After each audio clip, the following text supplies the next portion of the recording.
Hello and welcome back to Cup of Culture. My name is Sarena and today we're going to be talking about Masala Chai.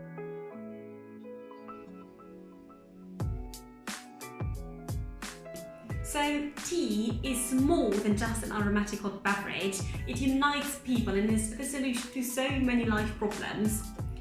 Millions of people from all around the world enjoy a cup of tea on a daily basis, and tea is also the second most consumed beverage in the world after water. So as the ritual of drinking tea is deeply integrated into so many cultures, I decided to start a new series called Tea Around the World, so we can discover the history and traditions of tea drinking in the countries where it is most consumed. And today we're going to travel to India together. Tea is very important in every Indian's life, and India is not only the second largest producer of tea in the world after China, but also 70% of the tea production is consumed by Indians themselves. Masala Chai is the national drink and you can consume it in almost every corner of India. It combines black tea with aromatic spices and milk, so you'll get a sweet, spicy and creamy beverage. If you visit India, you'll see chaiwalas at every corner calling out chai, chai, chai. A chaiwala is a person who prepares, sells or serves tea on streets or small roadside shops in the Indian subcontinent. They are an integral part of the Indian culture. Chaiwalas pour the tea from a height to let it cool down, which is also called pulling the tea. The reason why tea is so popular in India is mainly due to the British East India Company. The British established tea plantations as an alternative for the expensive Chinese monopoly on tea. And it is not like the Indian people didn't drink any tea before that. Legend has it that herbs and spices were brewed in hot water for their curing effect. So let's get on with the actual preparation of masala chai. So there's not really a fixed method or recipe how to prepare it, and you'll find different versions of it in the whole country depending on the region where you are. And also many families have their own method how to prepare it.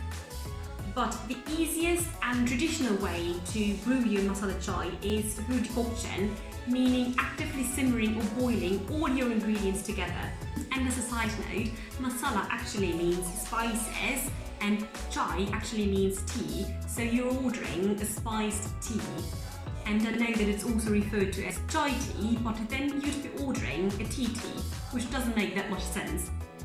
So the main ingredients are water, milk, cardamom, ginger, black tea, and if you feel like it, a little bit of cinnamon and peppercorns. And traditionally, the milk and masala chai comes from water buffaloes. So for 2 cups of masala chai, we'll need 2 cups of water, 1 cup of milk, 4 cardamom pods, ginger, about 2 centimeters or 2 teaspoons, a few peppercorns, about 3 centimeters of a cinnamon stick, and 2 teaspoons of black tea, so the ratio is about 1 teaspoon per cup of water.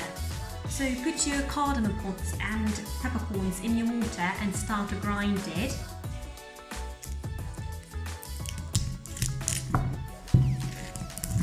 So you can either grind your ginger as well in the mortar, or you can use a fine grater like this one. Use a small saucepan on the stove to boil up your 2 cups of water. You can either add your spice mixture to the boiling water or bring it to a simmer with the spices. Let it cook for 2 to 3 minutes, then reduce the heat and add your black tea. Let your tea steep for about 2 minutes. Add your milk and let everything come together for another 2 to 3 minutes. Stir in sugar into your chai and sweeten to your taste.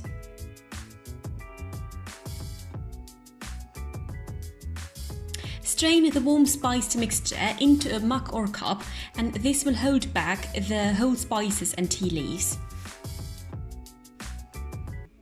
So let's give it a try.